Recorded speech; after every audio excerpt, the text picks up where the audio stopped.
सेना में भर्ती के लिए केंद्र सरकार की अग्निपथ योजना के विरोध में सोमवार को युवाओं ने प्रदर्शन किया। युवा हीरानगर चिल्ड्रन पार्क पर एकत्रित हुए तथा हमीरपुर बस अड्डा पर शांतिपूर्ण रैली निकाली। इस दौरान उनके साथ प्रदेश कांग्रेस के सोशल मीडिया अध्यक्ष एवं प्रवक्ता अभिषेक राणा भी मौजूद थे। युवाओं ने रैली के माध्यम से अग्निपथ योजना का विरोध जताते हुए इसे युवाओं के भविष्य के लिए गलत बताया। युवाओं का कहना था कि 4 साल सेना में काम करने के बाद लौटने वाले अधिकांश युवा क्या करेंगे। सेना भर्ती के नियमों से छेड़छाड़ नहीं होनी चाहिए थी। युवाओं ने चिल्ड्रन पार्क से लेकर डोंकवाली होते हुए शहर के बीचों बीच रैली निकाली। रैली को बस अड्डा पर विराम दिया गया। हालांकि यह विरोध प्रदर्शन शांतिपूर्ण ढंग से किया गया। जो सी का एग्ज़ाम कंडक्ट किया गया था उसके मतलब कि न्यूज़ मीडिया में किसी चीज़ में नहीं बताया जा रहा है, सिर्फ उन्होंने टीओडी चली है, अग्निपथ चली हुई है। बट जो बच्चों ने क्या बोलते हैं एकेडमी में एडमिशन ली थी, उन्होंने तैयारी की। कई बंदे मेरे दोस्त हैं वो गरीब हैं, उन्होंने लोन लेके दिहाड़ी मजदूरी करके वो उस टेस्ट की तैयारी कर रहे थे और उसके बारे में कोई बात नहीं हो रही है। मतलब कि हमने इंटरव्यू देखे, हम कल 2 दिन जितने दिन से ये हो रहा है हम न्यूज़ देख रहे हैं, बट उसमें सिर्फ टीओडी के बारे में बताया जा रहा है। न्यूज़ वाले पूछ रहे हैं कि जो कंडक्ट सी एग्ज़ाम करवाया गया था उसके बारे में कोई बात नहीं हो रही है, ना कि न्यूज़ चैनल पे दिखाया जा रहा है कि क्यों एग्ज़ाम नहीं हो रहा है। तो ठीक है, चलो मान लिया वो बोल रहे हैं कि अपना कोविड आया था तो उसकी वजह से नहीं करवा रहे हैं, कईयों को कोई मतलब मेडिकल इशू है। बट किसको है? हमारे दोस्त हैं, काफ़ी दोस्त हैं, ये दोस्त हैं, बहुत दोस्त हैं जिन्होंने हमारे एग्ज़ाम जिनका मतलब तैयारी कर रहे थे, बट उनको कोई इशू नहीं है उस बारे में। बट इन्होंने चलो ठीक है मान ली कि टीओडी लागू करनी थी, सबको पता था कि पहले से टीओडी लागू होगी करेंगी, बहुत पहले से चली हुई थी बात ये। बट उस बारे में ये कोई बात नहीं कर रही कि एग्ज़ाम अगर उन्होंने टीओडी लागू करनी थी तो एग्ज़ाम क्यों इन्होंने भर्ती करवाई और क्यों एग्ज़ाम को आगे करते रहिए। क्यों उन्होंने बोला कि 2 मंथ बाद तुम्हारा एग्ज़ाम लेंगे, इतने टाइम बाद तुम्हारा एग्ज़ाम लेंगे, 6 मंथ बाद तुम्हारा एग्ज़ाम लेंगे। बट उसके बारे में क्यों बात नहीं की कि हाँ सीधी बात है, उन्होंने पहले मना कर देना था कि तुम तैयारी मत करो, हम टीओडी सीधी लागू करेंगे। और चलो ठीक है, टीओडी अपनी जगह पे सही भी है, गलत भी है, हम उस बारे में चर्चा नहीं करेंगे। बट जो सी एग्ज़ाम था बच्चों ने तैयारी की, एकेडमी में गए बंदे, साल 1.5 साल बंदों ने लगाए, 2 साल बंदों ने प्रैक्टिस की, उसके बारे में कोई बंदा क्यों बात नहीं कर रहा है? क्यों उस मीडिया पे सब चुप्पी छाई हुई है? क्यों उस एग्ज़ाम के बारे में बात नहीं हो रही है? सिर्फ ओनली चलिए अग्निपथ, बट जो एग्ज़ाम था उनका उसके बारे में क्यों बात नहीं हो रही है? कितना खर्च हो चुका है आपका अभी तक? मैं तो मेरा दोस्त है इसका है और मेरे 2-4 दोस्त हैं, वो आए नहीं है अपनी साइड में, मेरे नहीं है, मैं तो उसे भर्ती लगाऊंगा। बट उनकी मैं बात बोल रहा हूँ, कम से कम 1.5 लाख पे उनकी बात चली हुई है। क्या आप बताएंगे अग्निपथ योजना क्या है? हम बता सकते हैं अग्निपथ योजना। अग्निपथ योजना में कहा जा रहा है कि आपको 4 साल के लिए भर्ती किया जाएगा और 4 साल के बाद आपको रिटायर कर दिया जाएगा। पहले इन्होंने कहा कि हम 100% बच्चों को मतलब घर में भेज दिया जाएगा और कॉल लेटर आएगा 25% बच्चों को कि अब आप आइए और ज्वाइनिंग कीजिए। और ये साथ ही साथ ये भी कह रहे हैं कि आपको रिटायरमेंट के बाद मतलब 10 लाख रुपया दिया जाएगा। लेकिन आज मैं बोल रहा हूँ कि जो नॉर्मल बंदा भर्ती होता है ना, सोल्डर, जिसको रिटायरमेंट के बाद पेंशन लगती है, उसकी पहली तनख्वाह होती है 30 हज़ार और ये हमें देंगे 21 हज़ार। ठीक है, कट के वो बोल रहे हैं कि 9 हज़ार आपका काट लिया जाएगा और 9 हज़ार सरकार देगी। ऐसी कुछ भी नहीं है, क्योंकि 30 हज़ार बंदा कमा रहा है डेली का, मतलब जो नॉर्मल बंदा है, रेगुलर बंदा है, वो 30 हज़ार कमा रहा है वो, तो उस हिसाब से तो अराउंड फिगर वही बन गया ना। ये हमें कुछ नहीं दे रहे हैं, जो हमारी तनख्वाह है वो काट कूट के हम ही कुल्लू बना रहे हैं और ये तनख्वाह हमारी ही है ऐसे खरीद रहे हैं और बस इतना सा बोल रहे हैं कि तो 10 लाख मिलेगा, 20 लाख मिलेगा। आगे भी सर्व करना है, उनका क्या होगा, सीधी सी बात है। और टेस्ट आपका ब्रदर, हमारी मार्च के महीने में आर्मी रैली हुई थी उन्ना में, और उसके बाद सर हमें लगभग 2 महीने बाद टेस्ट की डेट, कॉमन एंट्रेंस एग्ज़ाम होता है हमारा आर्मी का, उसके बेस पे आगे हम रिक्रूट जाते हैं अलग अलग सेंटरों में। तो वो बोला उन्होंने 2 महीने बाद होगा, आई थिंक अप्रैल या मई में उसकी डेट मिली हमें। मई महीना आया तो उन्होंने पोस्टपोन कर दिया, एक महीने और डिले कर दिया due to corona virus.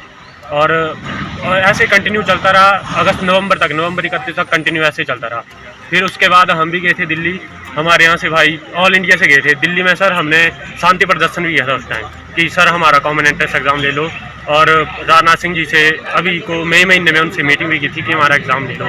Sir मुद्दा ये भी है कि हम 1.5-2 लाख इस टाइम ऑल इंडिया से बंदा है जिनका सी एग्ज़ाम पेंडिंग बचा है। हम कहाँ पे जाएं? हम स्कूल और कॉलेज में पढ़ने वाले छात्र थे, हमने स्कूल और कॉलेज का चक्कर में छोड़ के हमने आर्मी ज्वाइन करनी है और कोचिंग वगैरह सेंटर में पैसे भरे। पहले हम रनिंग के लिए अलग अलग अकेडमी में गए, वहाँ पे अलग पैसे दिए, कोचिंग के लिए हमने अलग पैसे दिए। और सर उसके बाद 1.5 साल कंटिन्यू ये ऐसे, अगर इन्होंने एग्ज़ाम कैंसिल करना था ये पहले हमें बता सकते थे।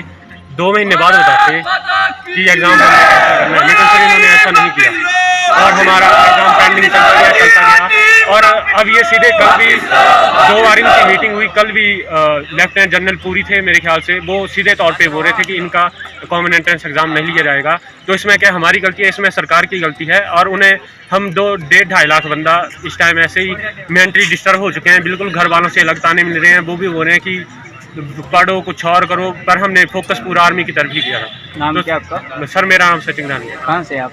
सर लमलू साइड से। और सर यही मांग है कि कॉमन एंट्रेंस एग्ज़ाम भी हमारा जल्दी से हो और अग्निपथ है इस पर सर फिर कार्रवाई की जाए। और मतलब ये अच्छी तरह नियम लागू नहीं है। सरकार को ये नहीं पता कितने बंदों को हमने रिजर्व में रखना है। अगर हमारा 100 बंदा भर्ती होता है, 25 को वो परमानेंट करेंगे, 75 को वो बाहर करेंगे। लेकिन सर उसमें ये नहीं बता रहे कि किस किस विभाग में, गृह मंत्रालय में वो कितने बंदे आएंगे।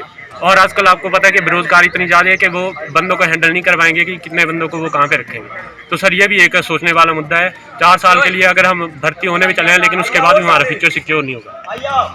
कहाँ से आप? तो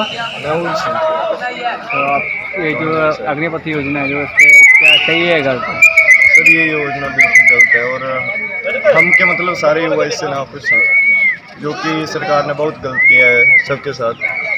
जो तैयारी कर रहे थे बहुत टाइम से लोग, जो टेस्ट की मांग थी, जो पहले भी बोला था कि हमारा एग्ज़ाम लो और हमें भर्ती दो, लेकिन पता नहीं सरकार ने क्या सोच के फैसला लिया है, जिससे जैसे कि आप देख रहे हैं जो स्थानीय युवा है, कोई पार्टी का कार्यक्रम नहीं है। जो स्थानीय युवा हैं उनके अंदर रोष है कि जो आर्मी की भर्ती है उसको लेकर लगातार पूरे देश में अलग अलग राज्यों में युवा सड़कों पर उतर रहे हैं। और जो तानाशाही सरकार है, 1 साल तक किसान सड़कों पर बैठे हैं। अब लगता है कि भारतीय जनता पार्टी की सरकार चाहती है कि हर एक वर्ग के लिए ऐसे फैसले बनाए जिससे मतलब आज युवा आप देखेंगे ये चाहते हैं कि जो उन्होंने लिखित में परीक्षा देने की ज़रूरत होती है, इन्होंने तैयारी करी, इनकी उम्र निकल गई, तो परीक्षा ली क्यों गई?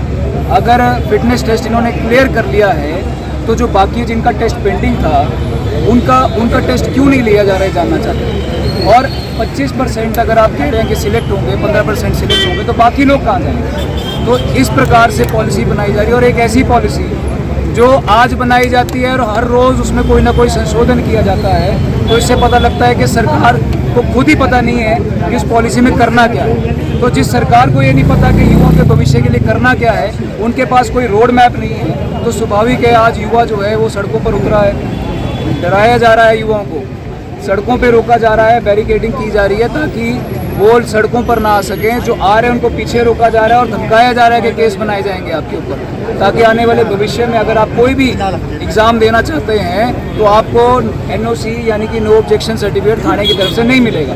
तो इस प्रकार से धमकाना प्रजातंत्र में, ताकि अपनी हक की बात ना रख सकें। हम इनके साथ इसलिए खड़े हैं कि आज युवाओं के साथ नाइंसाफ़ी हो रही है और हम चाहते हैं कि सरकार जो सोई हुई है, मौन है, तानाशाही रवैये में है, वो जागे और युवाओं को उनका अधिकार दे। ज़रूरत पड़ेगी तो इससे भारी तादाद में जो है वो सड़कों पर निकला जाएगा, चाहे जो देश में प्रदेश में सत्ता में बैठे हैं उनके खिलाफ उनके घर तक जाना पड़े, ताकि उनको जो चैन की नींद वो सोए हुए हैं तानाशाही फैसले लेने के बाद, उनको जगाना पड़े, युवाओं का साथ देना पड़े, तो आगे तक हम लोग